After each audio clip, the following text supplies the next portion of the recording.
So, my name is Alain Nogyu. I'm one of the partners with the Spiritual Capital and Moral Leadership Institute, and on behalf of our team, Ralph and Sam, who hopefully will be able to join at some point, I'd like to welcome you to this inaugural session of our learning series on reimagining capital. At SCMLI, we obviously focus on research and writing and educational endeavors in the field of spiritual capital and moral leadership. We really believe that spiritual capital is a timeless resource, which is essential to our well-being and our prosperity, both as people and for our planet. Unfortunately, it's also a concept that is not widely understood and is too often relegated to the domain of specialized academics, with little or no thought given to its potential transformational impact on economics, politics, governance, business, and society as a whole. So as a result, our learning series on reimagining capital was conceived really in the hope of introducing this vital concept of spiritual capital to a broader audience. Through the collaborative contribution of scholars and experts, practitioners from across the world, we hope to expose participants to the leading edge thinking and practice in the application of spiritual capital. So with that brief introduction as to what the objective was behind organizing these speaker series and learning series, I'd like to now introduce to you Dr. Michael Sullivan, who is our first speaker and presenter tonight.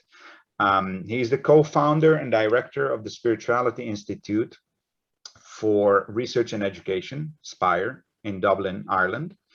He has worked for 35 years at the third level, including the last 16 years as the director of the Masters in Applied Spirituality that takes place in Dublin and is now awarded through the Waterford Institute of Technology, which I understand will soon become the Technological University next year. He holds a number of international leadership positions in the field of spirituality studies and is the research fellow at the University of Free State in South Africa. With that, I'd like to hand it over to Dr. Sullivan. He will go through a brief presentation, and then our panel will join him, after which we will hopefully have no more technological snafus, and we'll manage to do the breakouts as we have intended. I'm sure in the meantime some additional people will be joining. So thank you so much, Dr. O'Sullivan. Over to you. Thanks, Alan, and greetings to everybody. So I'm going to speak for about 20 minutes, after which I will introduce the panel who will take it on, and then we'll have breakout rooms after that, so we'll all have a chance to participate. So let me begin then by saying that in 2013, Cardinal Kurt Koch, who was is a high-ranking cardinal in the Vatican, said that Europe needs a spiritual key currency besides the euro. So I take it that he's really speaking about spiritual capital without actually having used that phrase. And what I'm trying to do here now is to propose 3 ways of conceiving a meaning for spiritual capital, which I will call SC1, Spiritual Capital 1, SC2, and SC3. My response is not only to Cardinal Koch, but also really in view of the fact that in 2008, we had a very serious financial crisis in the world. We have a very serious pandemic, which we're all still living through. And of course, we have the crisis facing the future of the planet. So in view of such seismic situations, really, we do need something to address it. And the proposal here, I suppose, is that spiritual capital, we need to recapitalize societies with spiritual capital. Okay, so SC1 then. The first meaning I have for spiritual capital is to distinguish it from 4 capital theory, which is a theory that's about. And the 4 capital theory says that there are 4 capitals really that societies depend on for its well-being, for their well-being. There is material capital, intellectual capital, social capital, and spiritual capital. Material capital obviously is property and finance, but also it can include things like music, art, cultural artifacts, and so many other things, which also are maybe intellectual capital, but they are also material. And so in that sense, they are also can be included under material capital, but they have this intellectual dimension as well. At least some of them have poetry and so forth.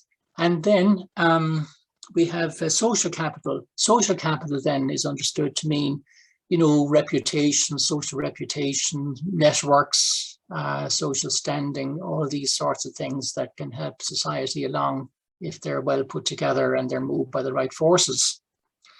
And then, of course, you have intellectual capital, which is knowledge, skills, and abilities in a society. But four capital theory distinguishes these three from spiritual capital. And while I agree that they are different in a way to spiritual capital, still, I would wish to say that these other three also can have a spiritual capital dimension. And they would have a spiritual capital dimension, or require it, if you like, once they are conceived and perceived and utilized for spiritual purposes. And an example of how that can be so is, I want to just display this if I can share it.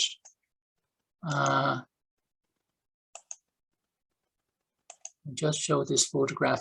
You can see that, yeah.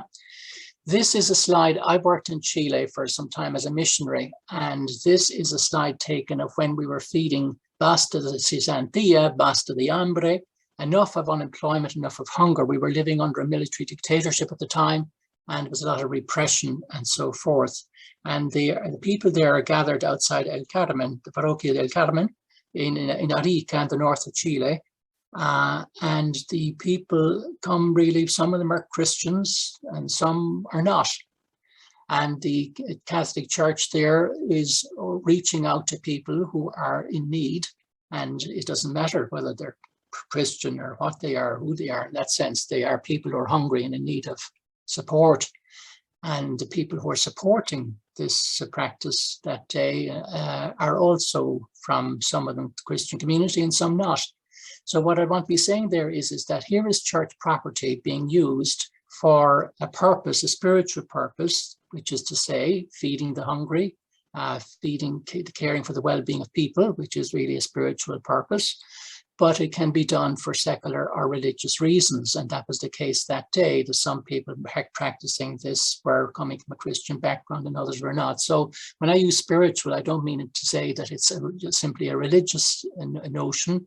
It can be secular as well. The welfare of humanity is a spiritual purpose, but it can be conceived in religious terms and it can be conceived in non-religious terms. Okay, I'll just stop sharing that now.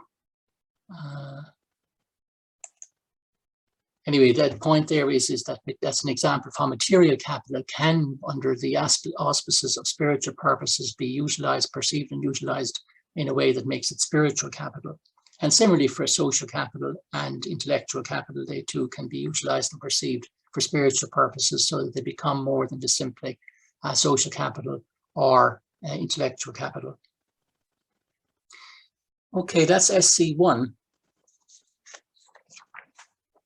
Spiritual capital too, then, by that I mean, this is a second source of spiritual capital, and by that I mean lived experiences regarding the mystery of goodness at the heart of life, which many people do experience. People do experience, there's plenty of evidence in the literature and so on, and maybe in our own lived experience, of people having experiences, in-depth experiences, that have a very transformative effect on their lives, and orient them, motivate them, and sustain them in living for spiritual purposes. And let me give some examples. For example, when I was 5 years of age, my father would come in from work in the evening, and my brother, my sister, and I would be in bed at that time. And he would come up to see how we were and ask us how we said our night prayers. And I remember one evening saying, well, you know, I have a pain in my tooth. I wasn't able to do any night prayers this evening. And now in that culture at that time, I'm not as young now as I was then. So that's a long time back. And he could have said, you know, given the culture today, oh, look, Michael, that's not good enough. You know, we're talking here about saying prayers to God, and surely to goodness, what is your pain in your tooth in the light of that? But he didn't. He said, Michael, very, very spontaneously, he said, Michael, he said, that's okay. God will understand. I was a small little boy, and immediately I had an experience inside myself, you know, that God is a kind God, a caring God, a compassionate God, an understanding God, and so on. And that came deep inside me. So his outer word and the fact of who he was interacting with me at the depths of myself emerged into consciousness for me, an experience of God being such a reality. Now, okay, people can have that kind of experience and they can name it differently. I was naming it as I did because of the kind of cultural context I was part of, but others could have similar kinds of experiences and maybe name the experience differently, but all can agree that we can have experiences of that kind, however we name them, and they can have a very transformative effect on our lives. And that was the case in my case, certainly, because one of the reasons why I went to Chile all those years later was because of my experience of the kind God whom I wanted to share with people who were living through brutality and repression. And they were living it in a country where the rulers were claiming to be Christian. And I wanted to share with them a different experience of who God is for them than what they were experiencing from the military junta. So another example then of that kind of experience is a story that Tony DeMello tells, and I'm going to adapt it a little bit here now. But Tony DeMello tells a story about, adapted now, as I say, of a man who, there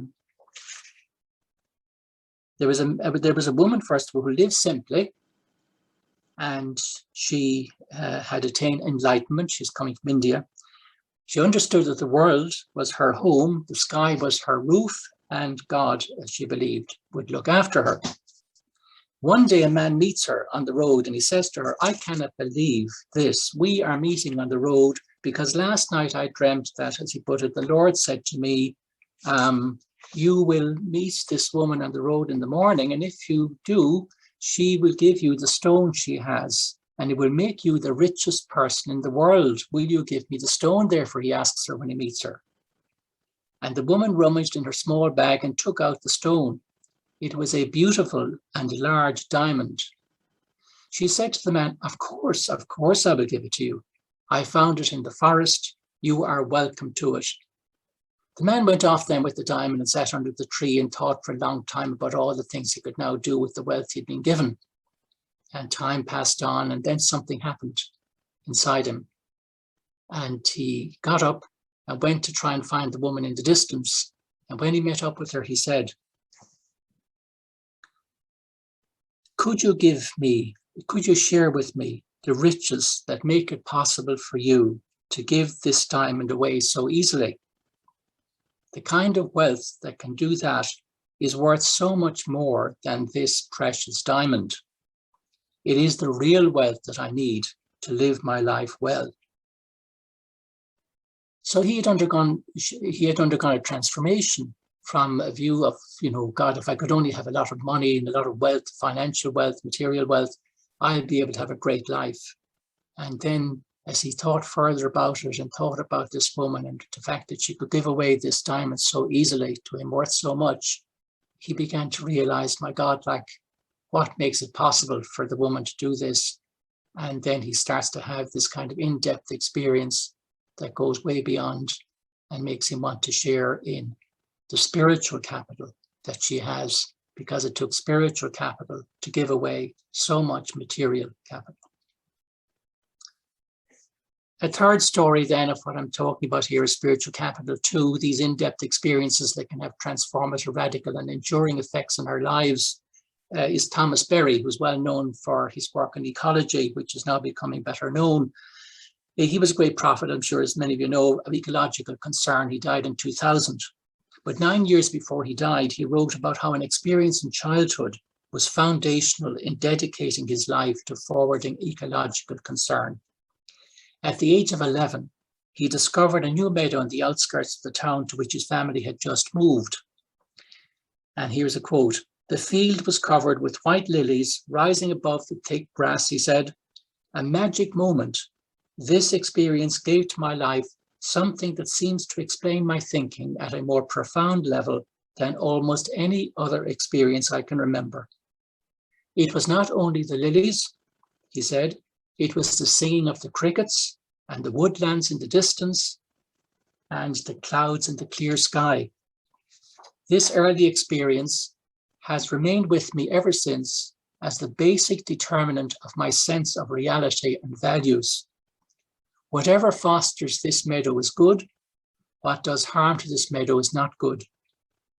By extension, he said, a good economic or political or educational system is one that would preserve that meadow, and a good religion would reveal the deeper experience of that meadow and how it came into being. Berry reflected, it was a wonder world that I have carried in my unconscious and that has evolved all my thinking. His experience in the meadow became the criterion for him of how to relate to reality and of the need to develop the ecological imperative. It was an experience of what I'm calling spiritual capital. And then, as we know, the return to Europe following World War II, really the creation of what is now the European Union emerged out of a response to World War II, which was such a terribly destructive and deadly experience for so many people across those countries. But an experience of positive contrast to all that negative experience came forth into consciousness that paved the way for the creation of what is now the European Union.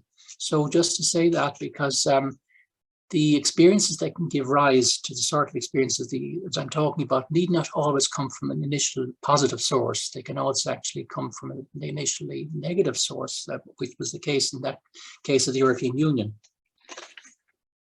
Okay, then spiritual capital 3. By that I mean not material, social, and intellectual capital with a potential to serve spiritual purposes, either of a religious or secular kind, so that they are assets of what I call assets of transformative potential for spiritual purposes. But nor do I mean by spiritual capital 3 depth level experiences of the kind I've been speaking about there, that have a spiritual character because they motivate and ground enduring service of humanity and the planet, because they orient people towards beauty, intelligibility, truth, goodness, and love in life, whether it's a religious or secular kind in their view. The third meaning I give to spiritual capital is grounded in a practice. And so it is necessary really to participate in the practice and to attend to what goes on in us when we do in order to grasp it. And so before I say more about SC3, spiritual capital 3, I think we need to have an experience of this kind of practice, and then we can see more clearly what I want to say about it. So I'd invite you now, if we take a few moments, I'd invite you to take a few moments to imagine the following. Imagine you're lying on a beach on a nice day, obviously, and suddenly you hear a cry for help. So let's take a few moments going into that experience in our imagination.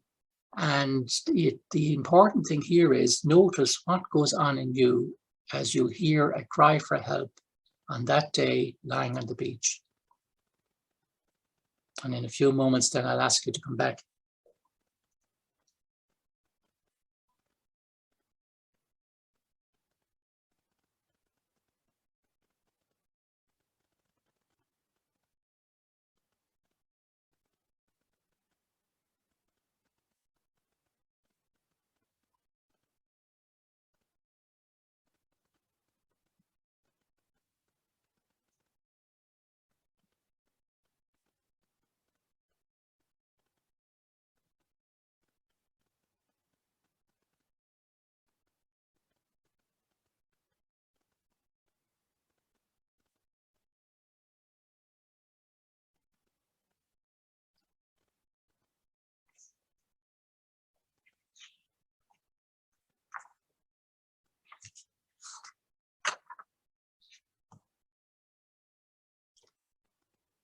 Now, since our time is short, I suppose we better keep going.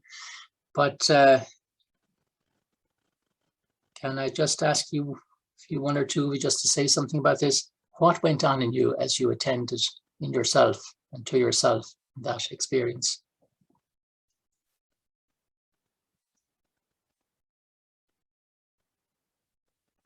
You hear a cry for help. Do you say, well, too bad, I'm not here today to be responding to cries for help. I'm here to relax and take it easy. Michael, my first reaction was, where are the kids? Where are the kids? Right. Okay. Yeah. Very good. Fine. Yeah. Yeah. There's I think an instant orientation to what do I need to do? Instantly, I think you're up and what's going on? What do I need to do? Right. Good. Good, Susanna. Yeah.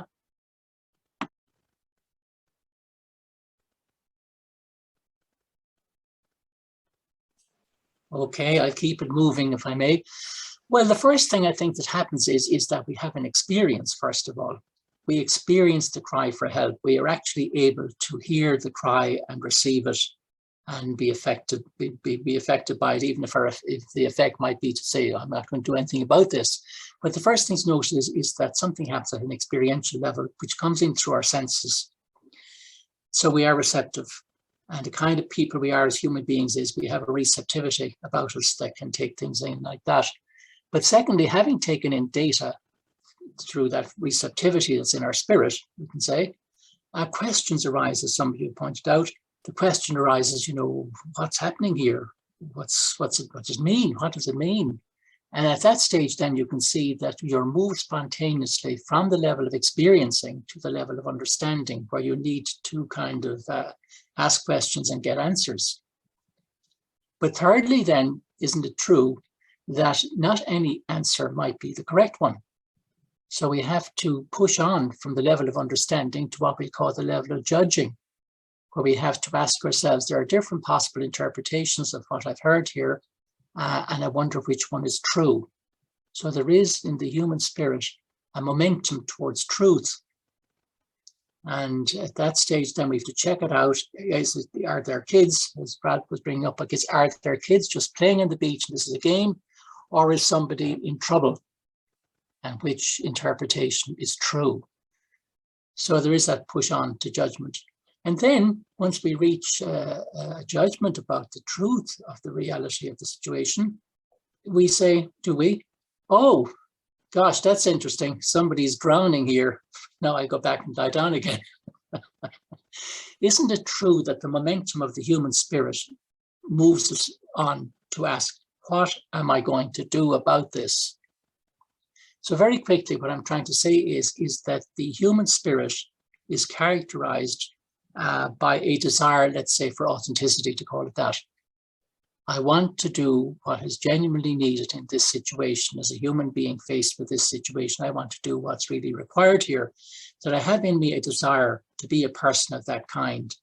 And that this momentum, this dynamism of the human spirit, because it is dynamic, it moves from experiencing to understanding to judging to deciding. So it goes through stages and keeps us on the move. It's a dynamic spirit. And its orientation is towards truth and goodness as the outcomes of the spirit, that the spirit seeks these outcomes, and we're pushed to keep going until we get to do what's really needed.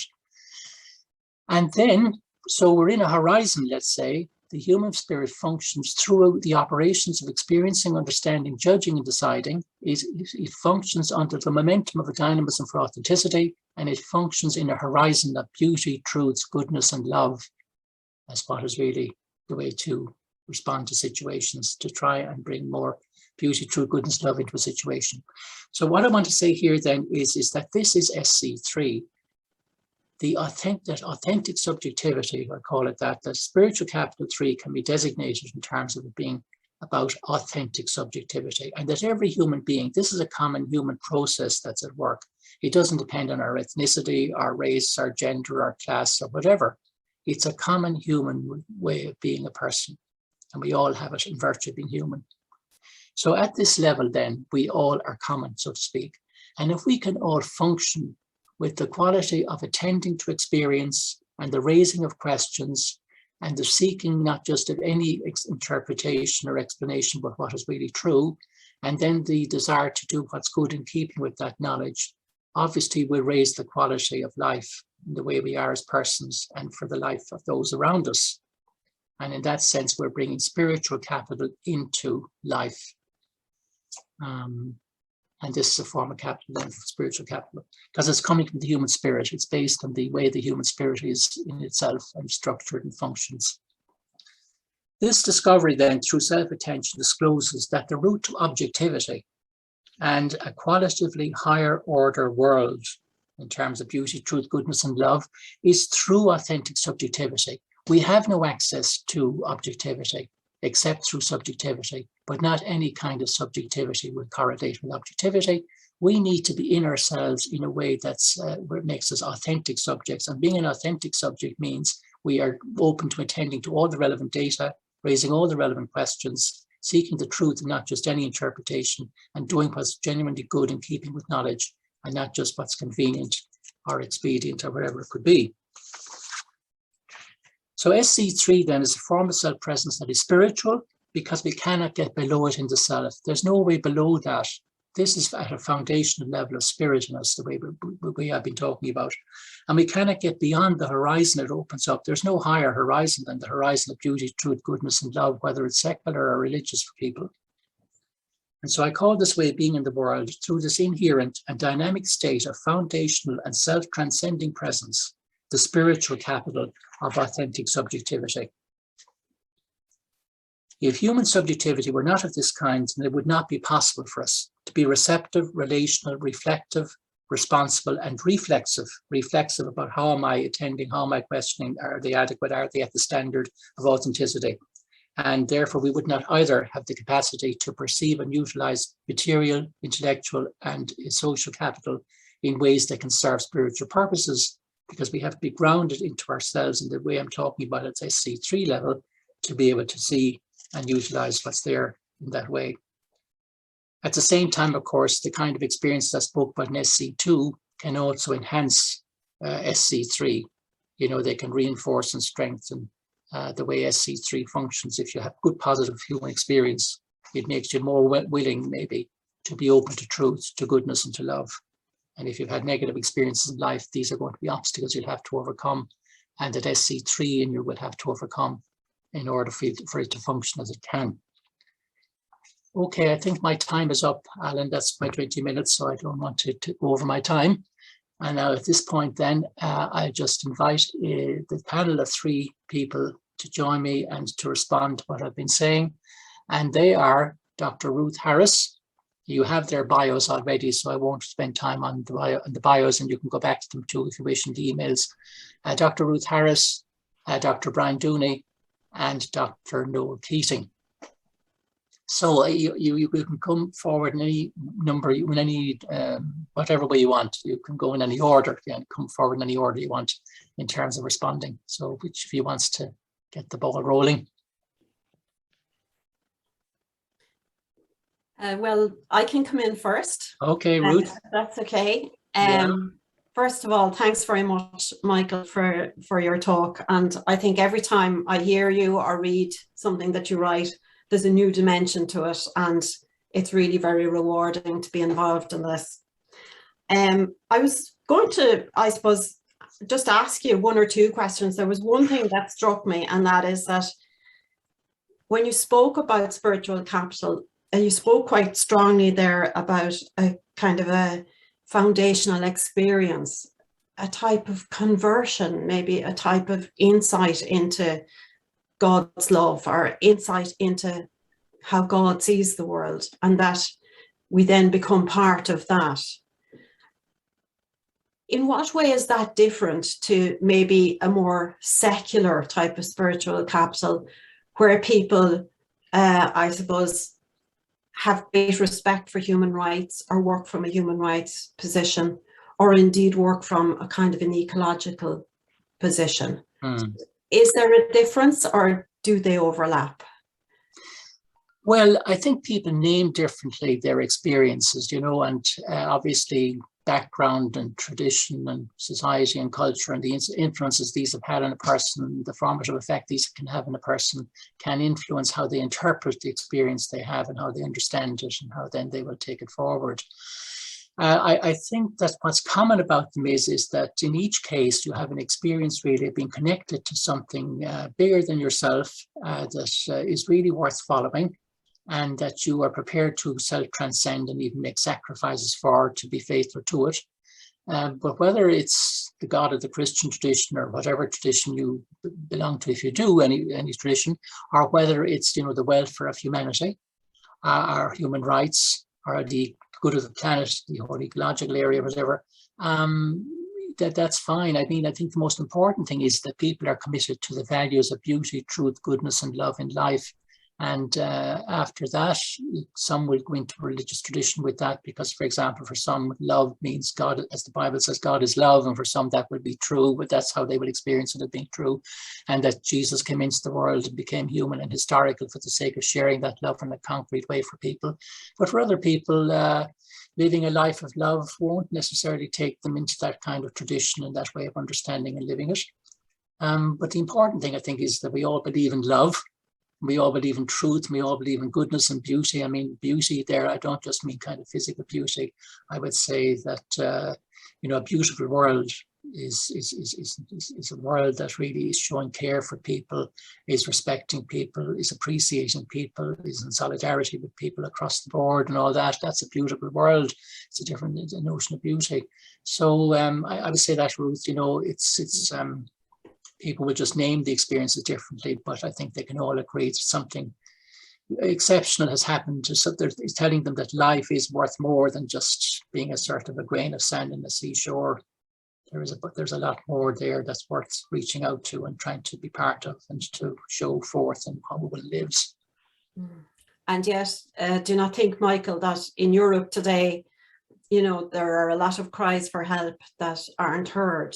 Do you not think that in terms of showing solidarity for others, that in Europe nowadays we can have quite a lot of kind of white privilege in terms of people believing that they have an entitlement to a better way of life because they are white, middle class, educated, sometimes male as well, but that I suppose gives privileges that so many other people don't have, but that there seems to be a kind of an inauthenticity in a lot of our political systems, maybe, which isn't recognizing that's not operating from those values. Yes.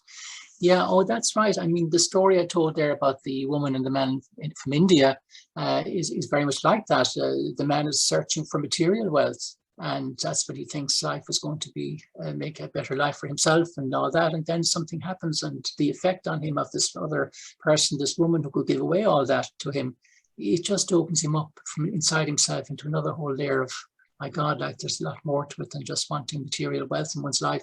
And I suppose the challenge for us really with spiritual capital is how do we get across to people who are living very inauthentically, shall we say, in terms of not seeking and not desiring sufficiently beauty, truth, goodness and love for everybody in the world. How do we kind of get across really the importance and the value and make people motivated and desire and commit to these outcomes for everyone?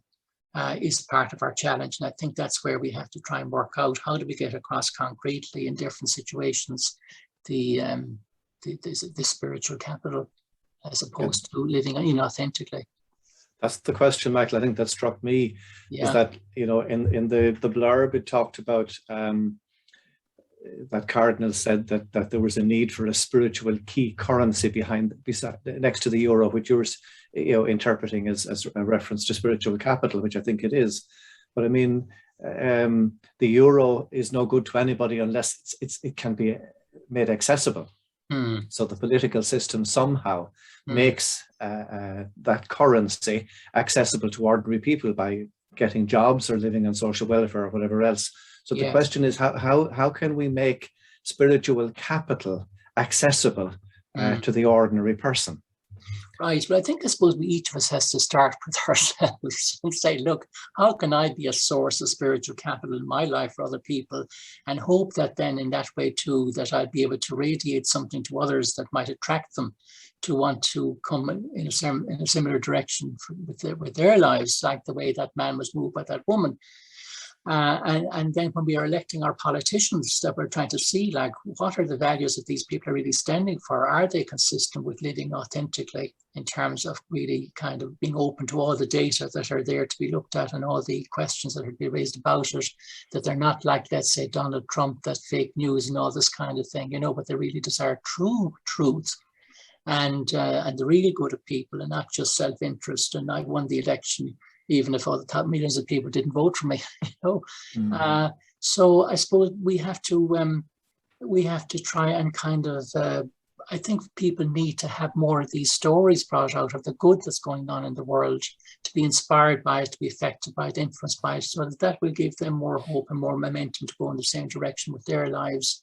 But as long as we kind of allow ourselves, as the Republican Party in the United States sadly is doing at the moment, a great many of them anyway, to be swayed by Trump and what he wants, we're really up against it. And do you think that there are practices, that might fit under the heading of spiritual capital too, as you described it, such as meditation, Yes. Understood as giving access to spirituality, whether that is defined from a faith perspective or Yes. a secular perspective? Do you Sure. think, is there value in promoting practices like contemplation? And might that promote spiritual capital in the long run? Because like that quote that was in the document again about the art of inwardness, or the pedagogy of interiority is missing in society. Do you think is promoting contemplative practices part of the solution? I do indeed, Noel, of course. Yes, yeah. I think if people can allow themselves to come into themselves and be centered and allow what's there to arise from within, that is, and centering practices, contemplative practices can allow that to happen for people. So whatever assists people to be more authentic in terms of being open to the data that are there, instead of trying to exclude data and say, I don't want to know about this, or to exclude questions that are there to be asked because, I don't want to become, what's the word? When people stand up in a group, what's the word? Conformist. What's that? Conformist, or the opposite of conformist? The opposite, when a person goes against the group culture. So pathetic. No, not quite either. No, there's a whistleblower, I'm thinking. Oh, yeah. Sorry. To be allowed to be a whistleblower in a group or a culture that's going in a different direction takes great courage and all that. And yes, that's what we sometimes have to break through certain things that are happening. So in order to kind of get that strength to become what's needed at times in a culture or a society or a group or whatever practices can enable a person to do that and to be supported to do that, we need cultures too of authenticity. It's not just about individuals becoming authentic. We need a whole cultural milieu of authenticity, which makes it easier, facilitates individuals then becoming authentic because the culture supports them. But if the culture is going against them, then it's going to take an awful lot more work. And that's when whistleblowers will suffer, because they can see more is needed, but when they stand up, then they can get isolated and then get retaliated against. And yet what they're doing is for the benefit of society and so on. So, from a Christian perspective, as I say to people, sometimes, Jesus was crucified, and this is what can happen. And we each have to ask ourselves, how far am I prepared to go, and how much really should I think of going? Because I don't say that being authentic is a matter of self-destruction. It's not about that either. You want to try and be effective, and if different individuals will have different views about what that asks of them. But I think each of us can ask ourselves, what can I do to make things better for other people? How much can I do, and what support can I get to do it? And practices come into it, of course. I say, Michael, I'll just say SC1, SC2, SC3. I'm tempted to say draw your own conclusions, make your own connections. But in relation to SC1, I happened to hear on the news before coming online that Sean Fitzpatrick died this evening. For those of you who don't know, Sean Fitzpatrick was the director of Anglo-Irish Bank. So I think that's a very good example, Anglo-Irish Bank, when material capital is not under the auspices of spiritual purposes, as Michael said at the beginning. Anglo-Irish Bank nearly single-handedly put a hole in the Irish economy up to the tune of, if I remember correctly, back in the day, 40 billion. So in terms of, and seen as Michael, you mentioned the financial crisis at the beginning, let's just say that thought took root. But it's a sure case of when material capital is not under the auspices of spiritual purposes. I think what happened here was it was profit before people. And I'm glad that that context was raised for understanding spiritual capital, because that's the world we live in. And basically, it was shameful for a lot of what went on here in Ireland. The other thing I would just say is SC3. I mean, Noel, you asked, how do you make spiritual capital accessible to ordinary people? Now, Michael, when you talk about authentic subjectivity, for me, the connection I can make is, it's a capacity to reflect on experience, learn from it in order to grow. So yes. For me, Noel, what I like doing is asking people from their experience, and I'll put it out to all of you here as a way in. What have you learned? From your life experience to date, what have you learned?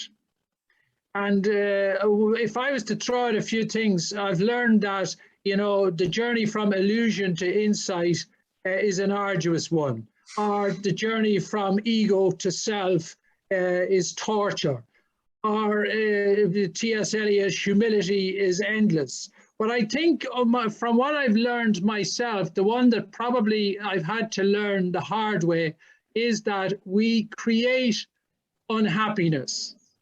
We choose unhappiness, or in other words, we sabotage our own happiness.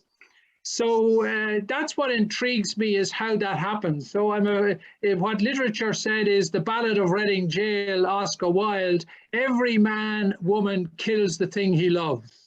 Now, I never understood that, but in terms of what have I learned at some point in life that, no, I don't choose unhappiness. That's nuts. No one would choose unhappiness. But I did come to understand that something was more important to me than happiness. And then it opened up a lot of the theory. What interests me then, and this is why I find the Spiritual Capital and Moral Leadership Institute kind of intriguing when I looked up your material, is I kind of think the dynamics of disintegration at the level of the self isn't all that different from the level of groups, institutions, and society. So when Ruth asks, there are a lot of cries for help that are not heard. What strikes me is it takes a lot of moral courage to get from judgment to action in Michael's schema. And a lot of the time we prefer not to see because we don't really want to act. And I think there is a pull towards disintegration in us that runs deep on a personal level, just as there was an Anglo-Irish bank and institutions on the social level. So what I find fascinating then is I buy that notion that, yeah, social capital is an untapped resource. I think it is, but I think we have to ask ourselves, to what extent have I tapped the social capital within me? To what extent have I actually, what would I say, put into action what I have learned? Because I'm coming around to the view that we tend to learn things, forget about them, and don't actually put them into practice. So SC3, and I'll end on this, Michael, I really buy that. The practice, that's the hardest bit. Because, and I think what happens is on all kinds of levels, but getting from understanding and judgment to action, well, welcome to human nature, and then welcome to leadership dysfunction, welcome to institutionalized self-preservation, welcome to groupthink, and all the other things that prevent that process taking place. Yes. So there's a few thoughts on SC1, SC2, and SC3. Very good, yeah. Yeah, there's minor and major inauthenticity. I mean, minor inauthenticity is when an individual sort of deviates from the path of authenticity. And major inauthenticity is when whole institutions are functioning inauthentically. And then, of course, what happens when somebody wants to be an authentic person, they're in an institution that's inauthentic, and they can think that becoming authentic is to take on what the institution is offering, but that actually is going to go against becoming a person of authenticity. So, on the other hand, then, if the institution is functioning authentically, then it will facilitate the development of authenticity in individuals, certainly those individuals who desire and seek it. So they go together, definitely. Thanks for that about John Fitzpatrick. That's interesting. Hi, Michael. If I could say a few words. Hi. Thank you for that really, really interesting topic. I suppose it all comes back and how long it will take to kind of spread this out into kind of, you know, review. Now, it's interesting to see that comment from Alain, maybe a crisis is an integral part of progress, and certainly I think we are at a crisis point. And even I work in the work environment, the whole kind of post-COVID going back, and this what they call the Great Resignation, that everybody's now looking to move work, to job hop, looking for more fulfillment. So maybe we do need that crisis in order to kind of decide I need to review. I also think that it does need to come back to, certainly, I mean, I look at my own kids' education, and they're getting much, much better in terms of mental health and emotional intelligence education. Just referring to, it was the UN's 1996, International Commission for Education from UNESCO, the report Learning the Treasure Within. And the report called for a renewed emphasis on the moral and cultural dimensions of education. But also particularly 4 pillars: learning to know, learning to do, learning to be, and learning to live together, with particular emphasis on the last. And I think that was 1996. And I think it's interesting just that we kind of maybe try and reach out to, that we don't all keep talking to ourselves, because that we actually reach out and we do access, try and look at these as materials to really work on. Mm-hmm. When Noel asked, how can we make spiritual capital accessible to people? It is a matter, I think, of the language is very, very important that we use. I find myself, because I talk in mental health, I'm giving mental health talks, and I'll then say, and I almost apologetically say, and indeed spiritual health. And because I just want to get it in there, because it's just the beginning, I think, in Ireland. But then actually, after a while, they welcome it and they'll ask me something more about it afterwards. I do sometimes say spiritual, or if you'd prefer, existential. So I think it is important that that we speak the language of others. I think that's really important in literally marketing the idea of getting the notion out there. But also things like challenging, and I think the media might be just at the literally marketing end of it. I think it is interesting when we challenge things like, there's been so much talk about human rights, and of course there are huge improvements that were much needed, but very little on, for example, Viktor Frankl's responsibility, and perhaps are we raising children with a sense of duty and responsibility, or is that considered old-fashioned? Self-transcendence, allowing doubt. Again, the media loves strong opinions. It makes for a good, argument. But actually, Voltaire's lovely quote, doubt is not a pleasant condition, but certainty in it is an absurd one. It's a beautiful comment. But again, challenging the norm and actually just putting it out there and out into the media, that kind of thing, that we actually challenge our value of having strong opinions. And actually, should we be more valuing humility, doubt, and that leads to openness to other opinions.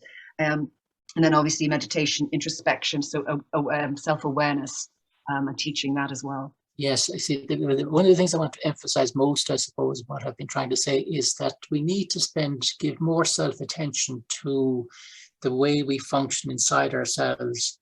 And that when we do, as we saw with that story on the beach, that there is this dynamism within us that, is open to taking in data, to raising questions about the data that we take in, that seeks the truth and not just any interpretation, that then seeks the decisions that are consistent with the knowledge we've arrived at, and that we're becoming a person of a certain kind when we go through that process ourselves and allow ourselves to go with the flow, so to speak.